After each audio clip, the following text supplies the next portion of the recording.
Oh, cool. Go for it. Yes. What do you think has more possible? Shadi going back the Tinder way, Hmm. or Tinder coming over to somebody? Excellent question. As of now, I'll be as candid. This group is internal to us. As of now, we're seeing they speak to a different psychographic, not demographic, but a slightly different psychographic. So as long as uh, the Tinder psychographic is looking for someone for the weekend, and the Shadi psychographic is looking for someone for the rest of their lives, we will probably still have parallel paths for a while. As the process of finding someone for the weekend becomes the way you find someone for life, we will probably have to start thinking about that. Right now, I'm not seeing as much in terms of people going that way. If I had to pick the best competitor there, I think it's truly Madly, not Tinder so much. Do a damn good job in that industry. We have investments in that area, so we're just keeping an eye on it to see how it's going. But we've invested in a dating business. We have two actually. So we're figuring out what this country needs in terms of how dating will play out. Like most offline ecosystems, the guys are very willing. There's not that many girls on our dating platforms, and so we're waiting to see how that changes. But that's the biggest challenge that they face. There you go. But it's got to be from both.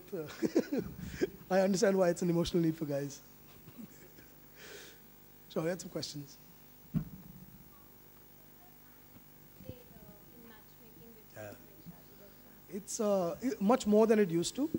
I didn't have enough time to give you a background of us, but right now we sign up about 12,000 people every day. So at some point when it was early adopters, they would figure out their own life. Right now, at 12,000 people a day, you're getting people who necessarily aren't able to self-serve. And so recommendations is the guts of our system. The ability to be able to use analytics to surface, for the two challenges. One is just doing the surfacing.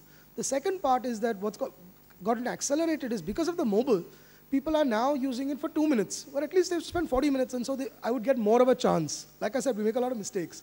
And they would give me a chance even if we got it wrong. Today on the mobile, they have 2 minutes. If they don't like what you put up, they're gone. And so we're getting less of a chance, and it is the guts of what we do.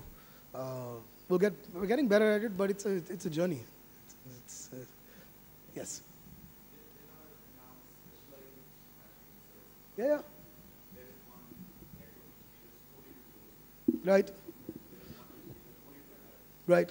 Now, when you look at these, do you try to foresee a trend here and get in that business first? Or do you look at it and say, okay, that's fine. I'm still strong in my core business. I'm going to focus on that. No, see, we analyze that. We actually thought about it, right? So we do have potential variants in like Tamil Shadi and Marathi Shadi, etc. Because our basic role is to get people married, right? And when we analyzed it, we saw that there is a reasonable incidence of marriage between someone that had a past marriage and someone that hasn't. And as soon as you start to build walls where you're going to actually be less effective in getting a person married, that's where we draw the line. So even in NRIs, when you look at it, we notice that there's a cohort of NRIs like second gens who are born and brought up there who likely will not marry somebody from India. But there's a first gen. There's one. I could go on. I mean, I know too much about the way people get married. Those are open to people from here. And so at some level, the network, you only want to build walls as long as you're building homogeneity and you're not actually excluding people. In the second wedding market, we were excluding people, and so we didn't go down that route. In the NRI space, we could, but only again for so the second gen NRI, absolutely people born and brought up there. But if you take the mass lot of us that went for a little while on H1Bs and stuff, we shouldn't be considered in NRI Shadi, or that doesn't work because we're still looking here. So it gets a little blurry in terms of when you draw the line. Question. When you mentioned the idea about staffing and Flipkart becoming too big to be, not to be able to be challenged by a vertical player, and you say it's not the case. Now, in the space of marriages, Right. you are like Flipkart, right? Okay. That's a valid point. So how does it work in terms of these sectors which are growing, and probably because the sheer volatility and the expanse of Shaadi.com can't be really addressed? No, you're right. So our own arrogance will be the undoing of us. Absolutely. At some point, people are talking about dating, and if I'm not cautious there, it will be our undoing. I'll give you an instance of, let's say, in the wedding space. It'll probably be us that does it, right? Just Dial, a very big classifieds engine. You go to Just Dial, everyone calls, right? About 40% of the money, I think, roughly, is made from banquets, wedding halls, and the like. Now, if someone were to build something that is squarely focused on wedding halls and banquets, and it'll probably be us, then I think that you lose that consumer. Because Just Dial is not built for that. So as soon as I'm able to build a stronger emotional route for you to exercise your own choice, I think that you will walk with your feet. You'll see that in let's say, in e-commerce. So I noticed some of the guys here who were from Pepperfry, and I thought I heard at least. There you go. And if you look at that segment, that's a very profitable segment, which has gotten now taken away. I think that these guys will play still, but I think that the verticals will win there. I don't think that Snapdeal will win on furniture, for example. So as people start to identify opportunities that are large enough to be served directly to that consumer, they will start to disrupt and move those opportunities away from some of these aggregators. Doesn't mean the aggregator will die. Amazon didn't die.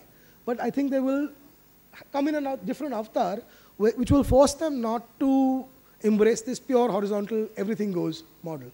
eBay, that happened to as well, for example. So it's just the circle of life for the internet in that sense. It's not good or bad.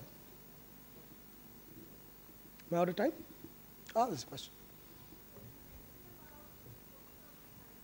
Mm-hmm.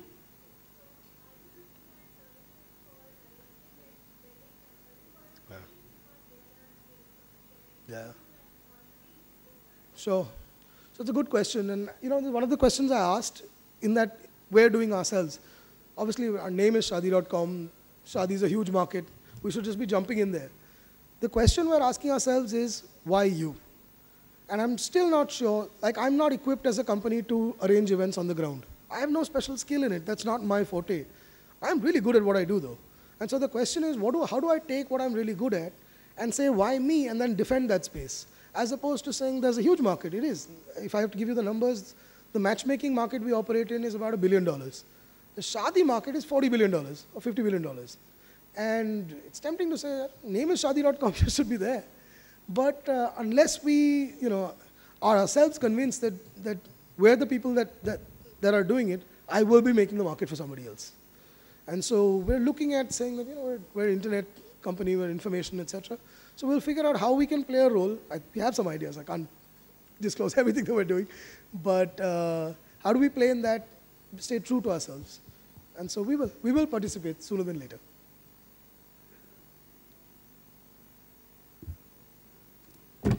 Thank you so much. Thank you all. Thank you so much.